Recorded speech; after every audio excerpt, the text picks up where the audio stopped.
So, hello, my name is Łukasz. I'm here to talk about how we do monitoring with Prometheus at Devskiller. How many of you use Prometheus? Oh man, it's like a lot of people. Okay, great. My name is Łukasz. I work as an infrastructure lead at Devskiller. I basically deal with infrastructure on a daily basis. I'm also a Bottega trainer. I'm a huge fan of free and open source and hardware. And I do really like automate everything. If you are ever in Warsaw and you would like to talk about Linux and stuff, you can join our Warsaw Linux User Group Meetup. So feel free to join us. Okay, so what is Prometheus? To you who don't use Prometheus yet, it's like an open source system for monitoring and alerting. It's like the whole toolkit which can be used for monitoring and alerting. It was inspired by a Google system called Borg. Borgmon, actually. Borgmon was like a monitoring subsystem for their cluster management system called Borg. It was started in SoundCloud in 2012. There's a saying like when an engineer leaves a company and they don't have the tools they used in previous company, in the new company, they write the tools from scratch and they will start to use those tools in the new companies. So I believe that's how Prometheus started because they missed Borgman. And it's officially in Cloud Native Computing Foundation since 2016. And it has graphs and dashboards included, but there's a little asterisk there. Those graphs sucks, and I wouldn't use them like at all. But they are there, so you can use them when, for example, your main dashboarding system is down. Okay, so when should you use Prometheus? So basically, it works the best for recording any numeric time series. So if you have some kind of numeric time series you want to collect and monitor them, it's perfect fit for you. It's designed for reliability. So like setting up, for example, HA for Prometheus is as simple as setting up 2 instances of Prometheus, which will scrape all the targets you have. And it's very well suited for this monitoring distributed systems. So like basically right now, if you think about monitoring your distributed system, or for example, monitoring your Kubernetes cluster, if you use, for example, OpenShift, the Kubernetes, like Prometheus is included there. So it's very well suited for that. And there are like many more different monitoring systems like, I don't know, Nagios, Sensor, Graphite, and so on and so forth. But for example, for us at Devskiller, like our main point is to gather like time series data and alert on them. So Prometheus is like super actual. It suited us really well. Okay, so but it's not so great basically. So if you need like 100% accuracy, for example, you want to, I don't know, measure how much money your user spent or something like that, it's not the job for the Prometheus. I hope that you know that. And it's like if you have any transactions which, like for example, per request billing, you store them in database, not in Prometheus. And when you need long-term storage for Prometheus, this is also like small asterisk there, because like if you have a lot of money and you have like huge machines with a lot of RAM and huge disks, you can store a lot of time series in Prometheus. But basically, what Prometheus doesn't have right now, it doesn't have downsampling of data. So basically, time series are immutable in Prometheus. So, like, do you use Graphite? Have you used, like, anyone used Graphite before? So basically, in Graphite or in FluxDB, you can say that, for example, after the month, the granularity of metrics will drop from, for example, from 1 second to 15 minutes. So you will drop all the data points which are not used anymore, and like for example from 1 second resolution, you will calculate the average of that, and you will just save it in the database. So basically, you save a lot of space and a lot of money. Okay, so let's go next. So we use Prometheus for many different things in Devskiller. We use Prometheus for almost 2 years, and it works pretty well. So what we do with it, we monitor our infrastructure, like starting with all the virtual machines, our Kubernetes cluster. We we instrument all our applications. Basically, we are a JVM shop, so we monitor all our JVMs with Prometheus, and we also like all the other stuff like cron, batch jobs. For example, we have, I don't know, some jobs which calculates some stuff offline. So we use Prometheus for monitoring for that. Like we also monitor backups, we test backups, and we do monitor those tests with Prometheus as well. Okay, so about key concept of Prometheus. So Prometheus has a multi-dimensional data model where time series are identified by a name and a set of unordered set of key value pairs called labels. It has really awesome and flexible query language called PromQL. It doesn't have anything to do with SQL, but like except QL at the end. And what is surprising for many people I meet, this like the Prometheus is pooling time series via HTTP. Basically, if you use Graphite, for example, before, like your application were sending metrics to Graphite, and Prometheus is pulling the metrics from your application to its time series database. By the way, if you have any questions, just shout, okay? And but pushing metrics is also possible with Prometheus, but we need some kind of proxy where you can send the metrics, and this proxy will expose those metrics to Prometheus, and that they can be pulled by Prometheus server. Can you see anything on this? Because I think this image is pretty bad. Okay, so basically this is like the architecture overview of Prometheus. The main component of Prometheus is Prometheus server, which does scraping. It retrieves metrics. It has TSDB time series database built in, and it serves the HTTP. It has HTTP servers where you can where you can access the API of Prometheus. Also, you can access the dashboards and graphs. And what Prometheus does, can you see this, or it's like shitty quality here? Yeah, so here you have the targets. It's like, okay, so let's skip it, maybe. It's not that bad, but it's not that bad. It's okay. Why? Like, We make our screen because we have another project. You know, we will require like 5 minutes to change it. Nah, I think it's good. So basically, Prometheus scrapes the metrics. It connects via HTTP to exporters or other jobs. Basically, those are called targets. It scrapes the metrics and saves them to time series database. Here is the push gateway I told you about, where your jobs, your applications can push metrics, and Prometheus will scrape metrics from the push gateway. And basically, for now, that's what we are interested in. Basically, what we can do, what Prometheus is great for, I told you this is like suited for distributed systems, for monitoring distributed systems. The Prometheus has great service discovery mechanism. So basically, instead of writing the configuration in YAML, have you ever configured Nagios files? Anybody? No? Lucky you. So basically, Prometheus can access your service discovery. For example, if you use console, if you use etcd, if you use Eureka, whatever, or Kubernetes, it can connect via API to those services, get the list of targets from it, and start scraping metrics from those targets. Does it make sense to you? Okay, cool. And on the right side, we have Prometheus Web UI, as I told. It's like served by Prometheus server.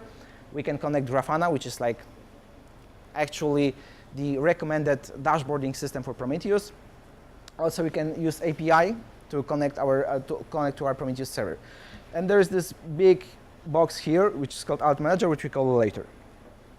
Okay, so as Prometheus scrape metrics from the system, we need a way to export those metrics somehow to Prometheus.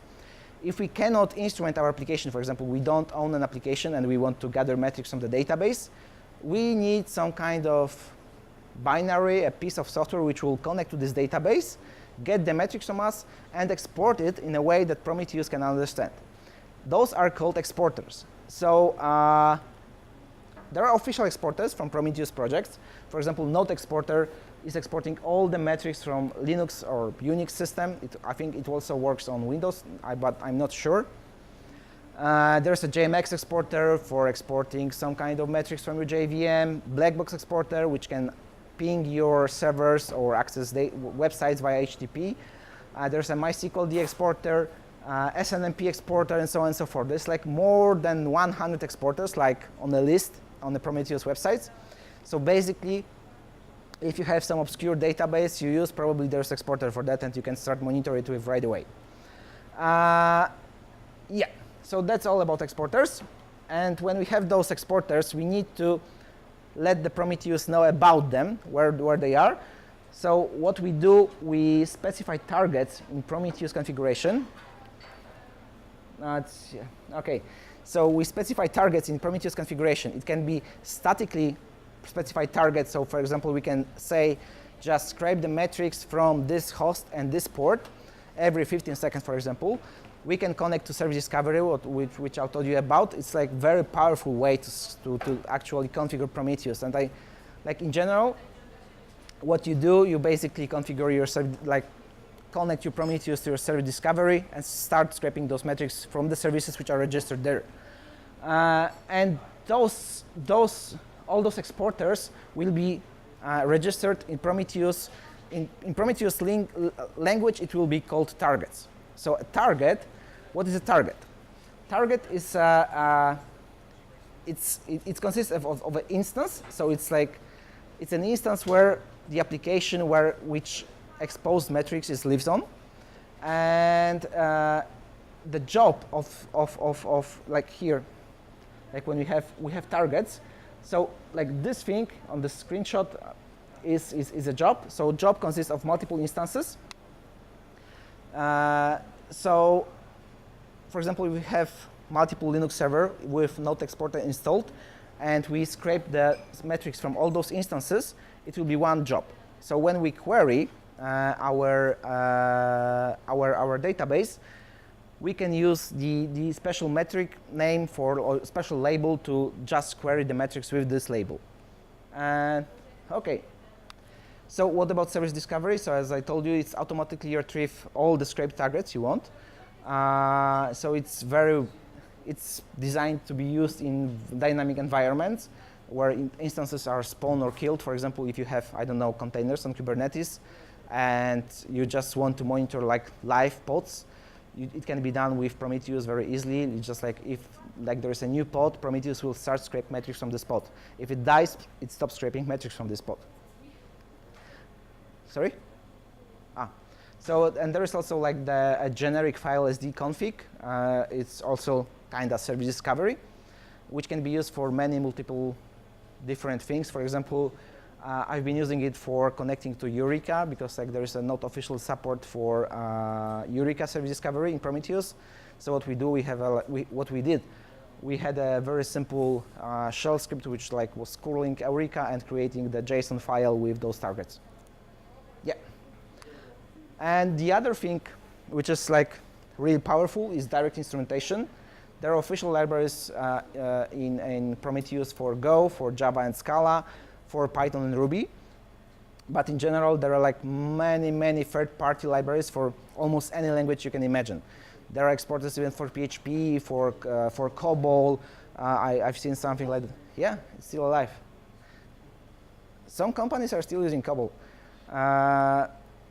Yeah, so basically what you do with direct instrumentation, it's called, like, it's the difference between black box monitoring and white box monitoring. So what you do, you put in the place in your code when you want to emit a metric, you want some event to be emitted, you just instrument this piece of code to generate, I don't know, increment a counter or set a value.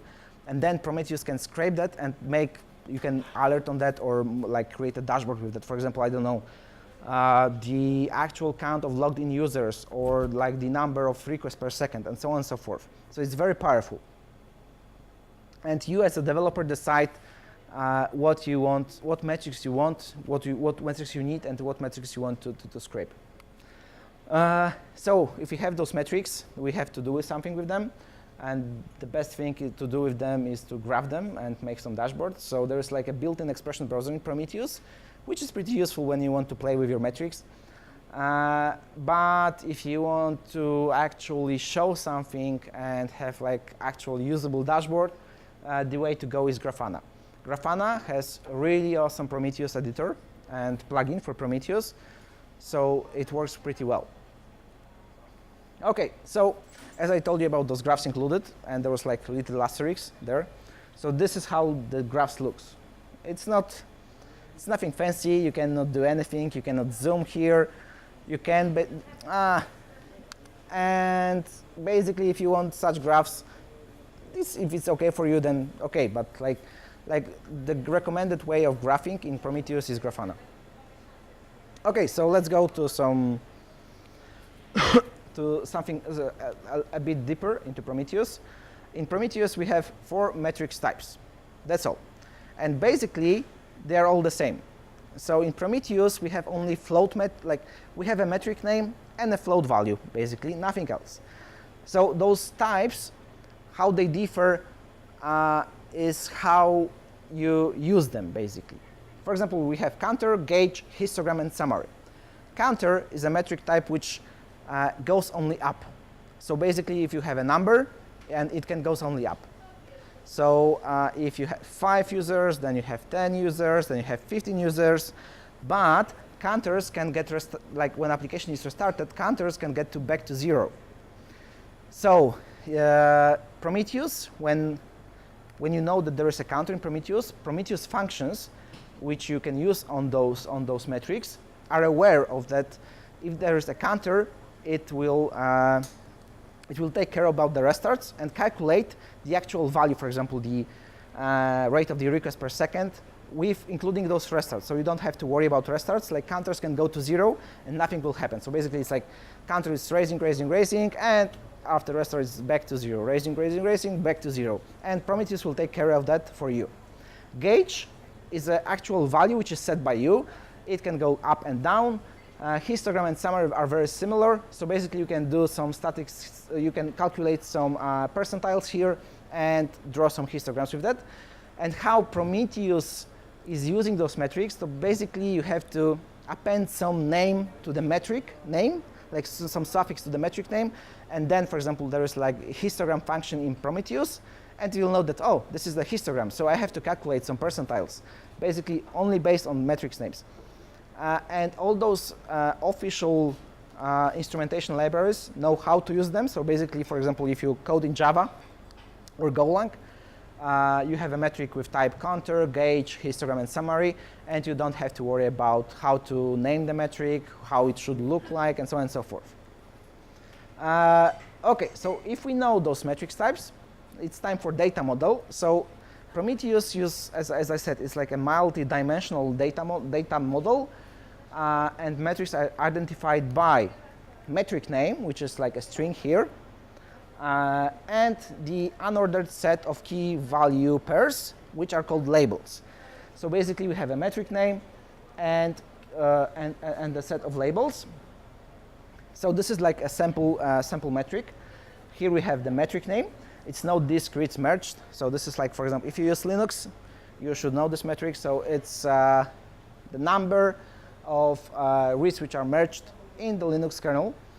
It's taken from the Linux kernel for device SDA. So basically, using the labels, you can limit you can query for them for the actual metrics you want to query for. Does it make sense for you? So why like? So this is the name, and this is the. About how by this name of magic I could call actually this magic from the node of the Linux kernel. So you have like no discrete merge device SDA, or, but basically there's like this cardinality of those metrics will go up. So if you want to aggregate on those metrics, you can in Prometheus you can aggregate on metrics name and labels. But if you have the metric name only, it will be super hard to aggregate. I will show it later. Okay. Okay. So this is the label, and what we can do, we can have multiple labels in our set. So here we're gonna list all the vectors with metrics no discrete merged, no discrete merged, with device SDA and on instance server 01. So basically, we're gonna get this metric value on server 1 for device SDA. Okay. And what we can do, we can also have a negation here in the query. So we can put, this is exclamation mark. So if we put exclamation mark equals sign here, so it will select all the metric values for node disks reads merged for the device SDA, but not on the server 01. Also, we can use regex. So here is equals and tilde. It will say, it will instruct PromQL to select all the metrics for the server, for the instance which name starts with server and dash. Okay. And we can also have the opposite of that. So we will select all the metrics, all the values of the metrics without server dash, which instance is not starting with server dash. Okay. So basically, another thing with data model, I will tell you about it a bit later.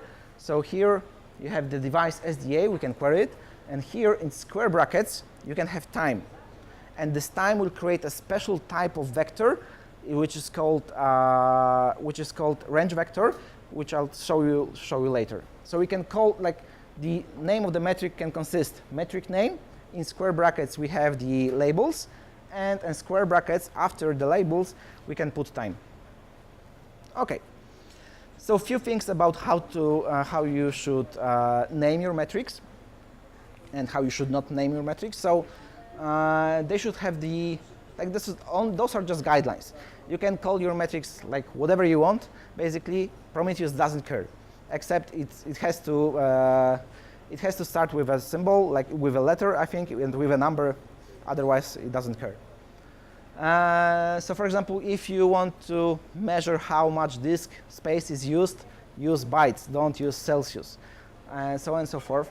Use single unit. Do not mix, for example, bytes and seconds. If you have like a throughput, don't put there like metric name bytes dash per dash seconds, just BPS or something like that. Just use this like the base units.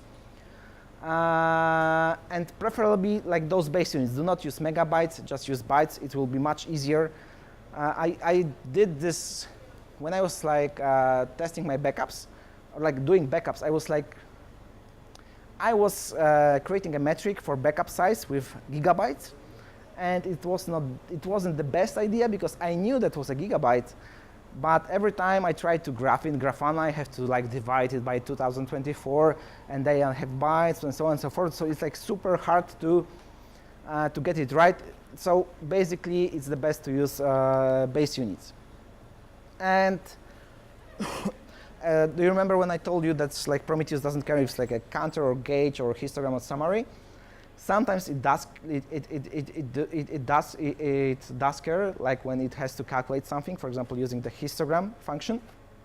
So for example, for counters, we should use like a total, like not we should use, but basically if you see in the metric name total as a suffix, you probably know that's like for 99%, you can be sure that there's a counter.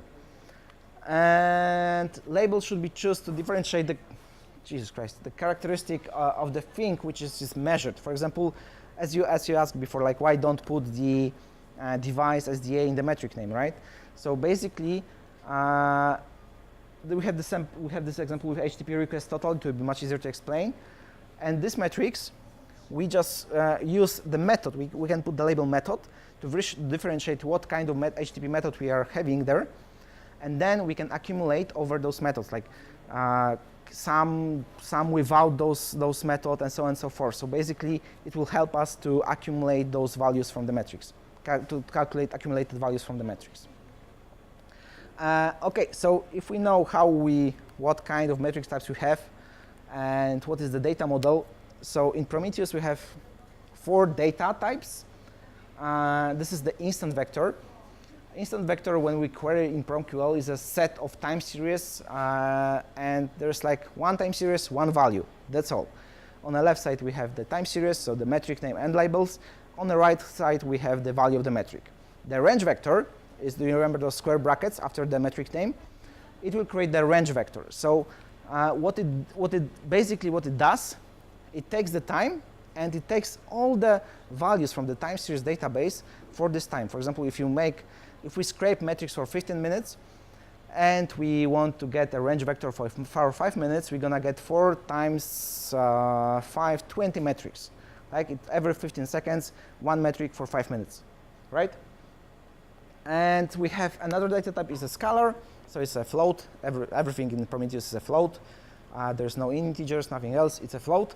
And strings, but it's not used currently, so don't care about strings. And what's the difference about this instant vector and range vector? So here we have a metric. It's like node, arp, entries, whatever. And here is we create a range vector. So when we query Prometheus, we get values at given timestamps for past 5 minutes. And for instant vector, which is the second one, we just get a single value for a metric. Can you see it? Excuse me? Yes. Yeah, this is also the latest from the current timestamp 5 minutes in the past. Yes? Why can we get them for 5 minutes? Sorry, here is 1 minute. No, sorry. So basically, I was scraping here for every, I don't know, 10 seconds or so, so we get so many metrics here. Okay. Sorry? For last 1 minute. We can go into the past using the special keyword in PromQL called offset. So we can like go back to the past, for example, for 5 minutes. So if we would have the metric name like this metrics, offset 5 minutes, so we go past into the past by 5 minutes, and then we're gonna calculate those metrics from the past 5 minutes into more 5 past minutes. Something like that. Yeah. Okay, so I told you about PromQL. So PromQL is the query language for Prometheus. It's a very powerful query language. It can do a lot of stuff, but basically what you use on a daily basis is simple operators like arithmetic operators like here, or logic operators like and, or unless. We have aggregation operators, so we can calculate sums of metrics, we can calculate minimum values, we can calculate maximum averages, standard deviation, and so on and so forth. We have something like here, like quantile. Like we can calculate from, if we have the metric of type histogram, we can calculate the quantile from this histogram. So this is like stuff, statistic functions. We can group those metrics because, like, if you want to calculate something, for example, we want to divide one metric value by another metric. We can do it in Prometheus. So, for example, we can calculate HTTP request count by HTTP request count, but with code 500s to get like how many errors we get, basically, at the moment. So we can do it based in PromQL. So we can group our metrics with 2 keywords without and by. And what they do is they basically, when you have labels, you can use those keywords to remove those labels or add those labels. So if I have a label here, device, in every metric, node arp entries, I can remove this label to when I'm querying my time series database. And what we can do also, we can match those metrics, because in general, the metrics are matched. If we have 2 metrics and we want to, I don't know, do some arithmetic stuff on them, like both metrics they must have the same set of labels to be matched. So that if I have the metric HTTP request total, for example, which counts my HTTP request, and I don't know, user total, and I want to divide one metric by another, they need to have the same set of labels. Otherwise, Prometheus will not match them. But we can use ignoring on and group left, group right. It's like it works like kinda in SQL. We can do one-to-many matching and many-to-one matching with PromQL. So for example, here, okay, can you see it?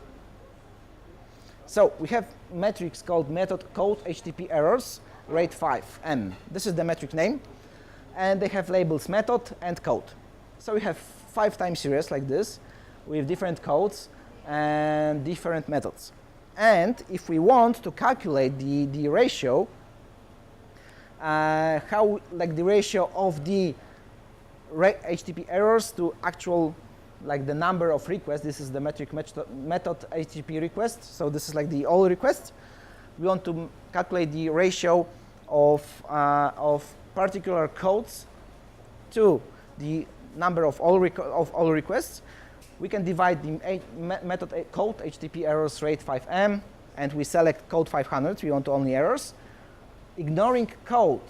So we won't take code from here, from this matrix.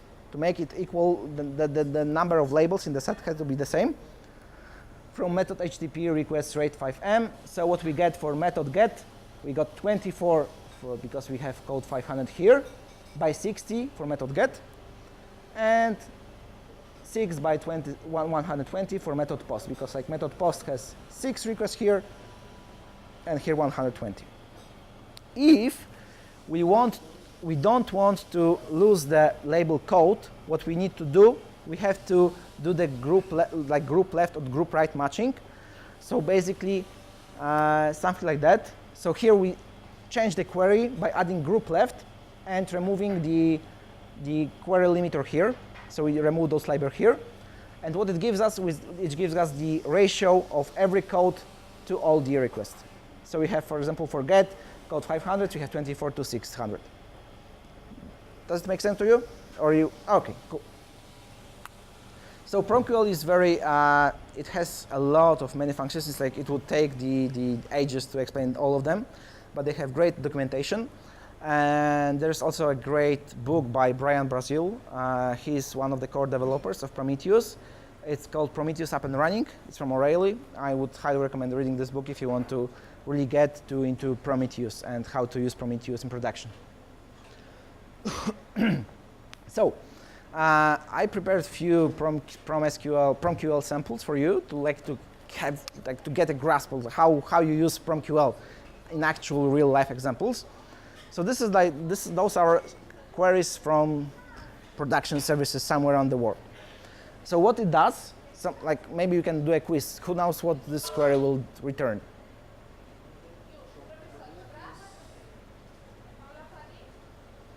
Okay, so it will return the value of HTTP request total for the metrics we've labeled from, for example, for our API server for handler API comments. Simple, right? What we can do later on, we can calculate the rate, how many requests per second we got for a particular metric. So for here, we have a function rate. Function rate calculates the rate of the request per second. So it takes the range vector. Right now it's like for 5 minutes. So we take the metric HTTP request total for 5 minutes. It's a range vector. Function rate takes this range vector, takes the first value, takes the second value, third, and so on and so forth. Sum them, divide by the number of samples, and then we get the number of requests per second. And if it's the counter, so it's like can drop to 0 during the life of the application, the rate function will take into consideration that there could be a restart. So you don't have to worry about zeros in your counters. The same for increase function and so on and so forth. Okay, so when I told you about about aggregates, you can create, for example, if you want to sum all those metrics by a job. Imagine that this HTTP request total have a job API server. So we want to have, like, for example, we have front-end server, API server, whatever, and we would like to sum those metrics for every job. So we want the sum of requests for API server, sum of requests for HTTP server, and so on and so forth. We can do it by using the function aggregate sum, and we can group this by job. So basically what it does, this PromQL will take the label job and will group those metrics by this label. It works like similar to SQL group by. Okay? And this one is pretty interesting. Anyone wants to give a shot for that one? Name is pretty self-explanatory.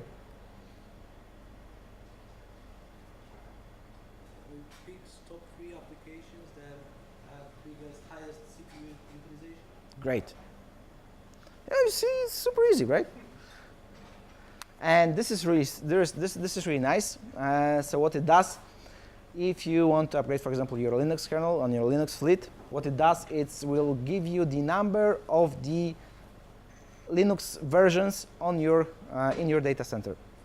So basically, it will count the kernel version by the release. So it will give you like the output of that would be the Linux kernel version and the count, Linux kernel version and the count. So you can easily check like how many outdated systems you have in your data center. This is pretty nice. Someone want to try? Super easy.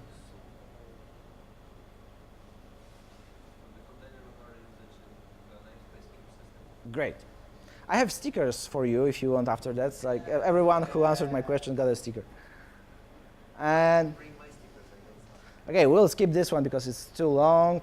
And also Prometheus has a built-in function predict linear. So basically you can do very simple predictions based on your metrics. In here we're gonna predict linearly if the disk space on a node will be full in 4 hours, basically. So what it does, it takes the metric, it looks at the metric, how it grows on the period of 1 hour. So if it grows, like for example, I know constantly or whatever, it will extrapolate this growth for 4 hours and will check if this metric will be, what will be the value of this metric after those 4 hours.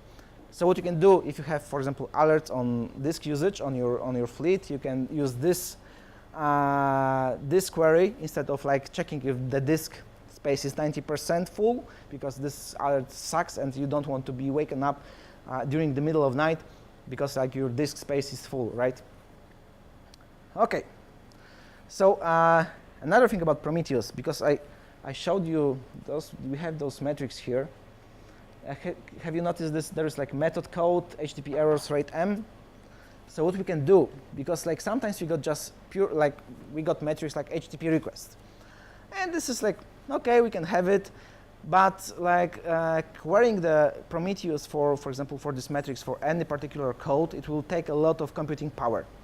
So what we can do, we can use rules, recording rules, for calculating those metrics on the fly when metrics is scraped from the target. So for example, we want to calculate the HTTP request metric by code. We can do it when the metric is scraped by Prometheus and add it to the database. Then we can query this metrics, new metric, and we can create alerts based on those new metrics. So basically, what it does is pre-compute the frequently needed and expensive expressions. So you can do, for recording rules, you can do any expression from PromQL, and this expression, value of this expression, the outcome of this expression will be saved to the time series database afterwards, and you can query it. So it takes, for example, you have Grafana dashboard, and it takes ages to load because like you have hundreds of metrics and you are summing them using the Grafana query. You can do it on the fly when the metric is scraped, and this, then it will be super fast to load these metrics on the dashboard. And there's another type of rules, which is very powerful type of rules, is alerting rules. So we have all those metrics. We can grab them, we can put them on our TVs in the offices. But the actual power for me in Prometheus metrics, like in PromQL and Prometheus in general, is alerting. So having the metrics, I can create a query like this one to create an alert. And alert will be delivered by another type of component I will show you later to me when it's needed. So how this rule looks like, can you see it? Or should I make it bigger? Let's make it a bit bigger. Okay, I can make it bigger. So the rule has a name. It's like, for example, you have job, colon, HTTP in progress request sum, and the expression. So sum HTTP in progress request by job. So what it does, when it scrapes the metrics called HTTP in progress request, it will calculate the sum for that and save it as a new metric name called job HTTP in progress request sum. It's super easy, right? And then you can query it and you will get instantly the result. And here we have the alerting rule sample. So it's like high error rate name. It has an expression as well. So here we have if this job request latency seconds, min 5, whatever the name for the specific job is larger than half, for 10 minutes, like you want to avoid like floppy alerts, so like this value has to be there for 10 minutes at least, we fire an alert. It's an alerting rule, so we add some labels like severity page and annotations, some annotations, so it's like metadata attached to your alert. How many of you are on call, basically, for your applications? Anybody? Cool. So another part of this this architecture, Prometheus architecture, is the alert manager and how those alerts are created and pushed to users. So what Prometheus does, Prometheus is not creating alerts per se. It's just evaluating those expressions in the rules, alerting rules we had defined. And it can connect to the alert manager. It's like a separate binary running on a server.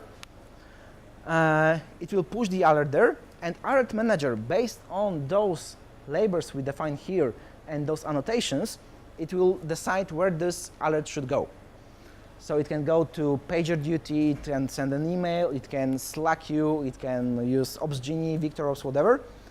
And it will send an alert to this service, and then you will get alerts. So alert manager also is not the incident management system.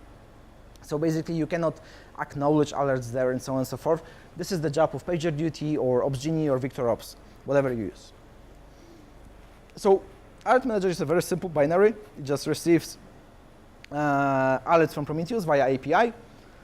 It takes care of deduplicating those, grouping, and routing them. For example, if you have 2 Prometheus instances for HA, and 2 Prometheus instances will trigger the same alert, alert manager will see, okay, I've got 2 alerts which has the same label, the same metadata, so I will just send only 1 alert and I will just drop the other one.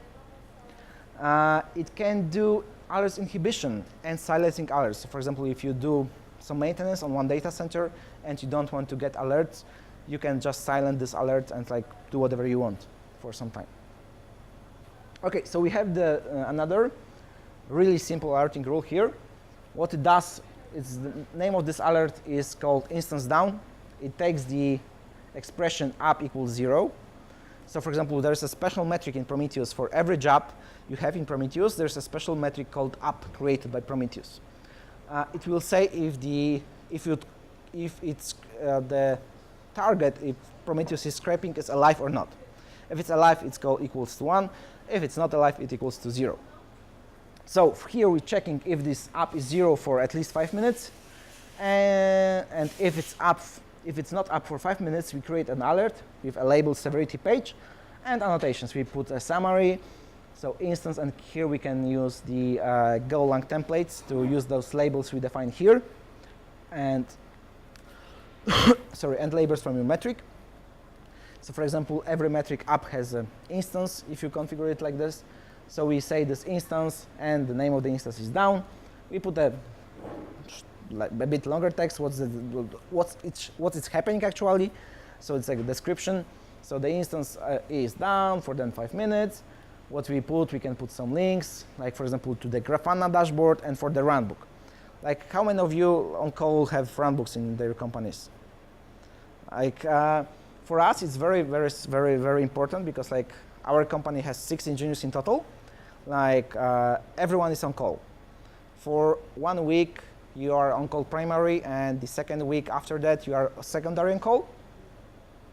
And you have to actually receive the alerts on your phone and act on those alerts. So what a runbook is a piece of Markdown file for us where we put everything what has to be done to fix the issue.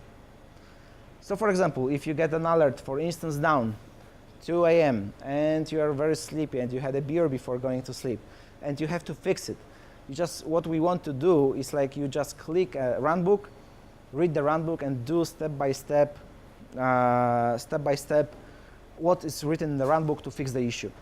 Like nobody from our team is expected to fix everything on their own. So what we do, we write runbooks together. Like for example, if I got an alert and it's like the resolution in the runbook is not actually working for me, and I found something else which works for me, I will add it to the runbook later on. Like to have another person who will get this alert, like be able to solve the issue on production. Okay, So another thing is grouping for alert manager. Like I said, we can group alerts and inhibit alerts. So for example, if we have alerts, if we have multiple alerts, for example, if we have alert for cluster level alert, and for cluster we have also their application, service, and alert name, and we want, for example, in multiple clusters, or this, how to explain it in a like really nice way. So for example, if we have cluster and the alert name and the service, and we'll get the same label, like we got multiple alerts in alert manager, which has those three labels the same, alert name, cluster, and service, it won't send us multiple alerts. It will group them together. It will create one alert for us only. So if we have, I don't know, our Kubernetes cluster is down, and we don't want to get alarm stormed and like kill our cell phones and PagerDuty and so on and so forth, we can do grouping. Also, okay, so also grouping, related to grouping is like the other, like it's not related, like the other job of alert manager is the routing alerts, as I told you. So basically, when the alert manager receives an alert, it takes care of sending the alert to actual people, person, or what system. So what it does, we can define in alert manager configuration, we can define a route for the alert, and we can check, for example, for the label value. Right here, we're checking the service. So if the service name equals foo1, foo2, or bus, we're gonna send an email to them X. And if it's the severity critical, we're gonna send this alert to the receiver pager. So we're gonna page them during the night. And for those routes, we have to define the receivers. So like we have the team X emails is the email, just email, and pager is PagerDuty config here. So it's super easy. So basically, if we get the alert for these services, we just send an X email. But if this alert here has the label severity page, we're gonna also send a PagerDuty alert to them. Okay, but also related to grouping. This one is related to grouping. It's alerts inhibition. So when we have a cluster outage, and we know that the whole cluster is down, we don't want to receive alerts for every service running on this cluster, right? So what we can do, we can say, if the alert, like if we receive the alert for the cluster, for example, cluster down, just don't send me alert from this cluster. I know that this cluster is down. I don't need any more alerts. For example, the same sample here. When we have already an alert with severity critical, this is the label severity, the value critical, and we have another alert with the severity warning. For example, we can have two alerts of the same name, and when we are approaching for example, for disk space, when we are approaching the 80% of disk used, we just want a severity warning for a person. It doesn't have to page us during the night, so it just send an email, just fix it or create a Jira ticket, whatever. But if we have 99% space taken, we want to get severity critical because the server won't be alive soon. So in general, if we wouldn't have these inhibition rules, we got two alerts, because first alert, we have more than 80%, right? So we're gonna receive this alert with severity warning, but we also have 99%, so we're gonna receive another alert. So we're gonna get two alerts for one server, and we don't want that. So that's why we can have these inhibit rules to avoid it. Okay, so operating Prometheus. As I told you, it's like super easy to set up the high availability for Prometheus. What we do, we just set up multiple instances of Prometheus, and they scrape targets simultaneously. So I can have, like, for example, Prometheus A, Prometheus B. They scrape all the targets together. They have different time series databases, basically.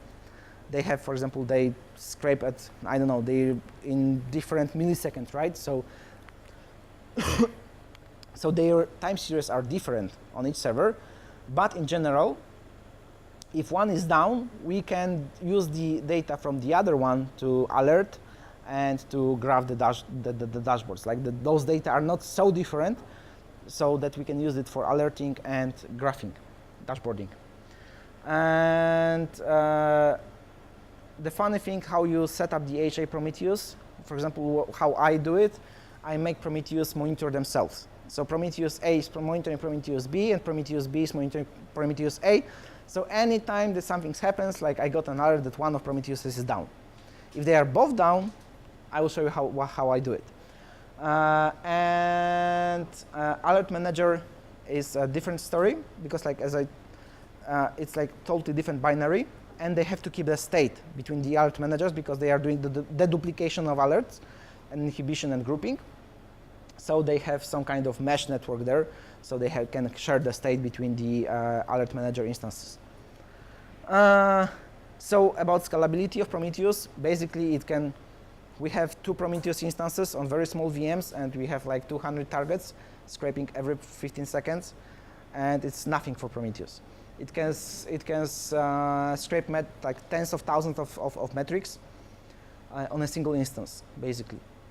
If you need more metrics to be scraped, you can divide the workload by, I don't know, by clusters, by jobs. For example, you can have one Prometheus for monitoring your applications, another Prometheus for monitoring your infrastructure, like networking infrastructure, and so on and so forth, or per AZ or per EDC or whatever. Then you can create a federation of those clusters and have one Prometheus aggregating all those metrics from the Prometheuses which are, for example, in data center. Like we can have, in data center, we can have Prometheus for every cluster, and then one Prometheus in the data center which will aggregate all those metrics from all those Prometheuses. And we can create graphs and alerts based on those Prometheuses. And the capacity planning, I don't remember the actual value, but if you want to start using Prometheus, you have to think about how much disk you want to, how much disk you need and how much RAM you need.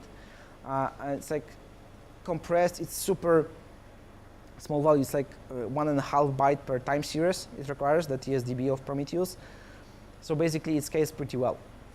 But you have to think about it in advance. And one thing here, Prometheus requires you to have a POSIX file system underneath, so no NFSs, no Windowses, no OSXs. It requires you to have like really, I mean like proper file system, right, underneath. Okay, so I told you about those monitoring Prometheus on like each other, but what about when there's a situation when both Prometheus are dead? I want to know about it as well. So what I do, I'm doing a meta monitoring of my Prometheuses. So how I did it, it's like I created an alert which is always firing. I always get an alert to Alert Manager. Then I found a service there's like a lot of services on the internet which allows you to monitor your cron jobs. So basically cron job is curling some URL and it tells, oh, I'm alive. I executed and like here I am, I'm checking in. So what I do, I have in Alert Manager, I have pager duty alert. It's Obsgenie alert. It's Obsgenie alert for us in our case, which uses the API to call this service for cron job monitoring and automatically closing the alert. So how the flow looks. We have Prometheus alert, vector 1, which is always firing. It will sending the alert, it sends alert to Alert Manager. Alert Manager sends the alert to Obsgenie.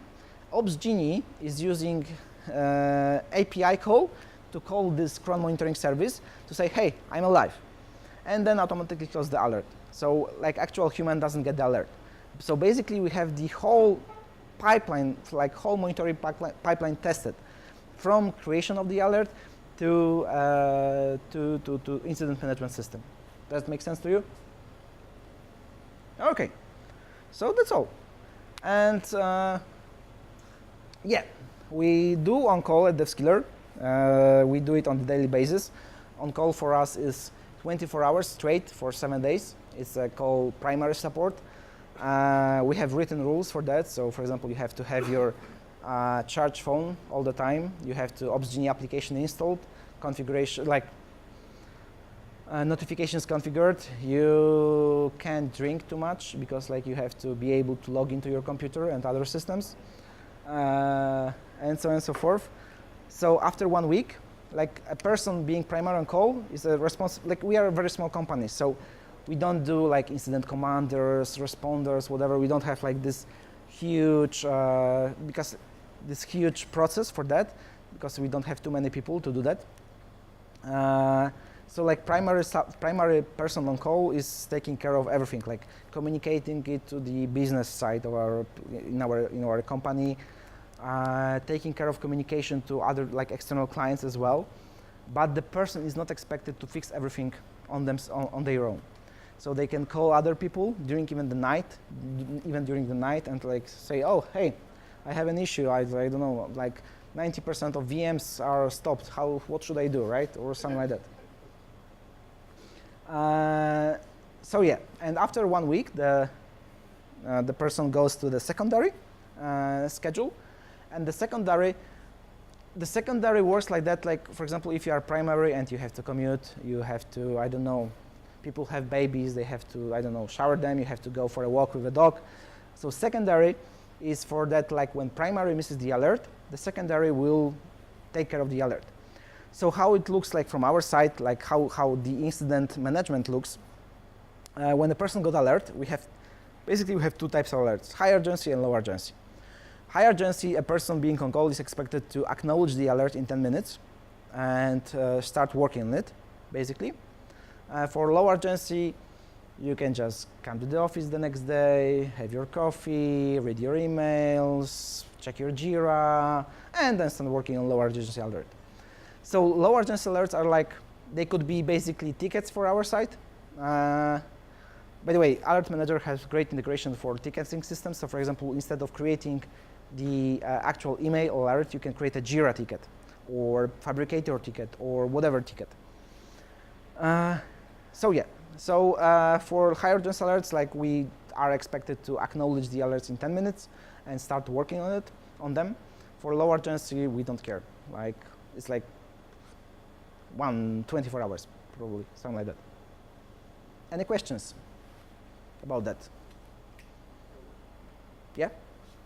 You talked about Warsaw or meetups, stuff like this. Yeah. Is it weekly based or? It depends on the meetup. There's like a shitload of meetups in Warsaw.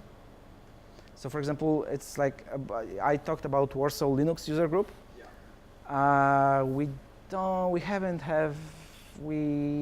had last meetup like 2 years ago. So that's why I ask, if you want to say something on this meetup, let me know. He is going to Warsaw in Yeah, 2 weeks, I'm so maybe he will visit you. Yeah, but in 2 weeks there should be Warsaw Cloud Native meetup, if I remember correctly. At the beginning of February. Sorry, it's like beginning of February, right? Well, it's in 2 weeks. Yeah. Yeah. Still. Yeah. So, I just would like to participate some kind of this. Maybe I will probably for a long term in Warsaw, so I could be a speaker later. Great, sounds great. So like there's like a lot of meetups in Warsaw. Like there's Warsaw Linux User Group, which is not very active at the moment. I'm looking for partnership. Like if you want to co-organize it, let me know. There's Warsaw Cloud Native meetup.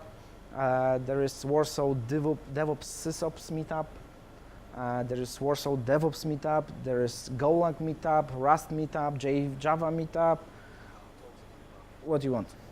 Well, I can tell you one thing, that Warsaw Cloud Native, they usually organize a meetup for one talk. Not always, but very often. And if you talk with the organizers, I think Marcin Szczęsny is one of them. Yep. They will organize a date for you. So if you say that I'll be there in 3 weeks, I wanted to talk about this and this, they'll arrange everything for you. If you want contact Rzeszczak, let me know. I will just contact with him. Are you guys from Cloud Native Group? Well, we all cooperate together. Like for instance, the meetup that happens in 2 weeks I is mean, actually I one. don't mean Warsaw at the moment, I mean like Krakow. Are you guys like Yes. inside of it? Okay. So you going to KubeCon in Barcelona? You Probably might meet there. meet you there. Maybe. Yep. Another question? To fight with the company for the tickets. Prometheus. Yep. Is it easy to profile or enable tracing when you do some advanced So the question was, is it possible to enable tracing and profiling when you do advanced queries? I don't know. I haven't done it, to be honest. I didn't have any issues with performance with Prometheus, but basically it's like a Golang binary, so there is a pprof, so you can profile it for sure. Yep. Because you mentioned about Kubernetes, did you try the conf, eventually the operator for Prometheus in Kubernetes? I think there is an operator for that. Yeah, there is. I would ask about the thing because there is an operator from guys from CoreOS, but I think it's a little piece of shit, I would say. Maybe not now, but 2 weeks ago it was like quite a lot of things that is on demand and it's alpha.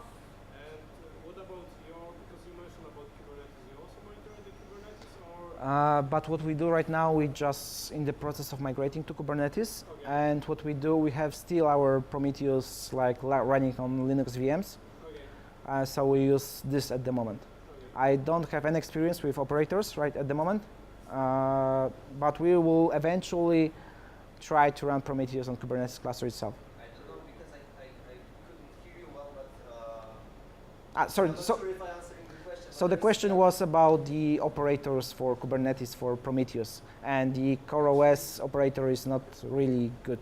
It used pretty the same operators as for default VM in the Kubernetes, as far as I remember. But still from the guys from CoreOS, we have, I would say, everything is connecting together. So you can in one command set up the Kubernetes monitoring the clusters with the prompts and operator. I was asking about the feeling about the operator because it's quite new, it's a beta, and the idea is that you can, I would say, monitoring, find cluster custom resources definition inside the Kubernetes. So you have the idea that if you want to spin up about 10 different monitors of Prometheus, you can do it through the operator. But still it's quite early beta. And more different. Because the idea of Prometheus is if you need additional instance for other developers, you can then spin up additional instances. It's not like centralized instance that you can aggregate all the RLs in the one instance. The idea of Prometheus, and the guys say that it should be as small as possible. If you have 3 teams, they probably should have 3 different Prometheus instances in normal cases. So the idea of the operator is you can reduce the amount of operations, set up the whole Kubernetes stack inside the Kubernetes, Prometheus stack inside the Kubernetes, using the operator to reduce the number of human operations that need to be done to spin up the Prometheus cluster inside the Kubernetes. Kubectl scale up? No. It's like It's not like scale up of multiple instances, it's a scale up of the whole stack about like different targets and so on and so forth. Like for example, if you don't want like team A scraping metrics for class, like for namespace of team B, right? Or like pods of team B. I haven't used any operators yet. We are just still like using our old good Prometheus on VM instances, on the Linux instance, Linux VMs. Sorry. And the second question is, do you have a problem with cardinality? Because if you have multiple tags, the problem with cardinality is that you have much more amount of RAM to make the query. Because this is the mostly problem with InfluxDB. But Influx is like you can store the data about 2 years or more. Prometheus gives is like 7 days, maybe 13 days. 15 is the default, I guess. 15, yeah, okay. So 15 is the default, but it's like it shouldn't be a long-term storage. But what about the big scale and I would say cardinality about multiple tags from I don't know hundreds of instances is the problem? I haven't such problems. I didn't have such problems, but basically, yeah, cardinality is an issue, and the more metrics, the more RAM you need for querying, basically. It depends, of course, on the query, right? But if you need to, you need like long-term storage, and for Prometheus, there's something called remote writes for Prometheus. So Prometheus can send metrics, for example, to InfluxDB, or there's a project from Uber called M3DB. So basically, M3 is a monitoring system for Uber. It's supposed to scale to billions of metrics per second. And it supports downscaling, and basically it's also a backend for Prometheus, like Prometheus can write metrics there. And it understands the Prometheus metrics format. But regarding M3, just short question is like it could be a standalone before the Prometheus, or is like Prometheus? It can be I guess it can be standalone as well, without Prometheus at all. Also, there's the project Thanos. It also tried to solve the long-term storage problem in Prometheus. And of course, you can write data to InfluxDB for long-term storage. So that's what you do in Devskiller? Right now, basically, we keep the 30 days of metrics, because like we don't store business, like actual business, business metrics, we store in a different place, like business where we like make decisions about those metrics. We use Prometheus mostly for operations and monitoring and alerting. For your internal, Yes, exactly. like just for sharing. Yes, for monitoring mostly, like to get the state of our system. Any questions? So if you say what is your biggest pain point with Prometheus that you see on a daily basis that you work? I love Prometheus. I don't see any. No, I'm just kidding.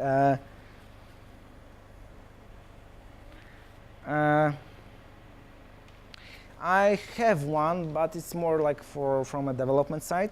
For example, if you have a metric in Prometheus and it's not initialized, like for example, we have a counter with different labels. And for example, suddenly we have an error in our application and we want to like increment, create a new label with like, for example, state error. Like we have a metrics name, state error. And we create this metric and we increment it so we have 1. And Prometheus, and when you want to create an alerting rule for that, you have to look in the past, like to check if the metrics already existed before or not, because like if it was created, then means you have to create an alert based on that. And if you look only, for example, on a rate or increase of this metrics, you won't get it because like metrics didn't exist before, so there is no increase. It's 1 all the time, so increase is 0. So we had this fuck up last, I don't know, 2 weeks ago, I think. Like there was an alert, but it didn't fire up because of that we didn't have the initialized counter to 0. But in general, it's super easy to operate. Upgrades are almost, in most cases, flawless.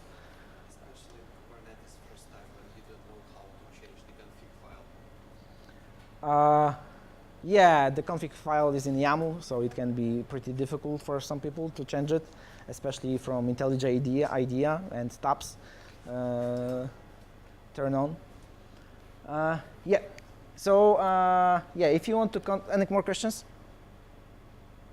So let's go to the other part of the meetup. And if you want to contact me, like feel free to catch me on Twitter, email. I'm on IRTS, or like you can send me an encrypted message on Keybase or however you want to contact me. Okay, thank you very much.